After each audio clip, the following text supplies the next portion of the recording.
15 अगस्त 1947 ये वो तारीख है जिस दिन भारत को अंग्रेजों की गुलामी से आजादी मिली थी। आज का स्वतंत्र भारत हमारे वीर स्वतंत्रता सेनानियों के बलिदान का परिणाम है, जिन्होंने हमारे आज के लिए अपना कल देश के नाम कुर्बान कर दिया।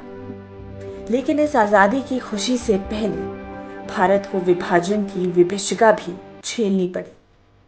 मुस्लिम लीग के मुसलमानों के लिए अलग देश की मांग ने लाखों लोगों को विस्थापित कर दिया। विभाजन के परिणाम स्वरूप लाखों लोग बेघर हो गए। उन्हें रातों रात पलायन के लिए मजबूर होना पड़ा। इस विभाजन की बदौलत अखंड भारत के 2 टुकड़े हो गए।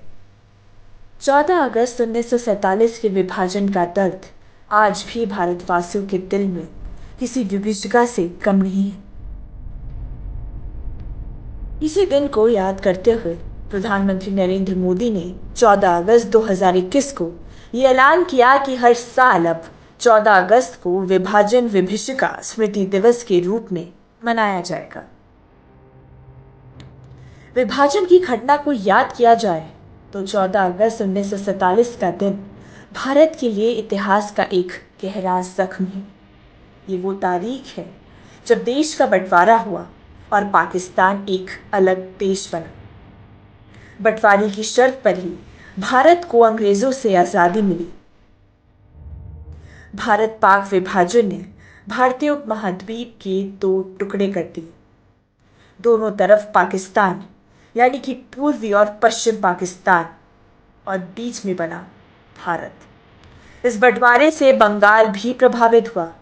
पश्चिम बंगाल वाला हिस्सा भारत का रह गया और बाकी पूर्वी पाकिस्तान को भारत ने 1971 में बांग्लादेश के रूप में स्वतंत्र राष्ट्र बनाया। देश के विभाजन की नींव 20 फरवरी 1947 को ही पड़ी थी, जब ब्रिटेन के प्रधानमंत्री क्लेमेंट एटली ने हाउस ऑफ कॉमन्स में घोषणा की थी कि सरकार 30 जून 1948 से पहले देश की बागडोर भारतीयों को सौंप देगी। हालांकि लॉर्ड माउंटबेटन ने इस पूरी प्रक्रिया को 1 साल पहले ही पूरा कर दिया था। माउंटबेटन लंदन से हस्तांतरण की मंजूरी लेकर 31 मई 1947 को लंदन से नई दिल्ली लौटे थे। इसके बाद 2 जून 1947 को ऐतिहासिक बैठक हुई, जिसमें भारत के विभाजन पर मोटे तौर पर सहमति बनी। पर इस फैसले के साथ भारत को एक और बड़े निर्णय का सामना करना पड़ा, भारत का विभाजन धार्मिक आधार पर किए जाने के विचार का पूरी तरह से विरोध किया गया। कहा जाता है कि वे ही नेता विभाजन के लिए तैयार हुए जिन्हें इसमें उनका हित और उज्जवल भविष्य दिख रहा था। माउंटबेटन ने 4 जून 1947 को ऐतिहासिक प्रेस कॉन्फ्रेंस का आयोजन किया। इस दौरान उन्होंने 1 साल पहले ही सत्ता भारत को सौंपने की घोषणा की, जिसके बाद कई सवाल पूछे जाने लगे। इनमें से सबसे बड़ा सवाल लोगों के पलायन का था। माउंटबेटन ने 14 और 15 अगस्त को स्वतंत्रता की तारीख के रूप में घोषित किया।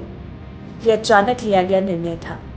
इस पर अमल लेने के लिए ब्रिटिश सांसद द्वारा 18 जुलाई को भारत का स्वतंत्रता अधिनियम पारित किया गया था।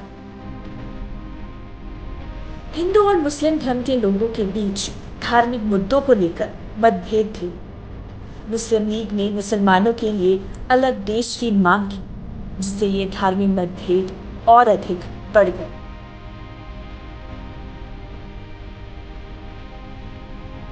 भारत के टुकड़े करने के उद्देश्य से अंग्रेजों ने भारत में फूट डालो राज करो की नीति को अपनाया, जिसने भारत के विभाजन में बड़ी भूमिका अदा की।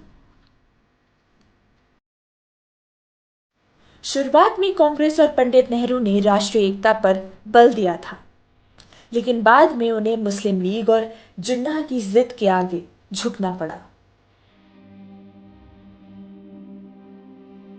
लॉर्ड माउंटबेटन की योजना से ही भारत पाक विभाजन की अवधारणा को बल मिला। कांग्रेस और मुस्लिम लीग के बीच सत्ता को लेकर मतभेद थे, जो कि आगे चलकर भारत पाक विभाजन का एक बड़ा कारण बना।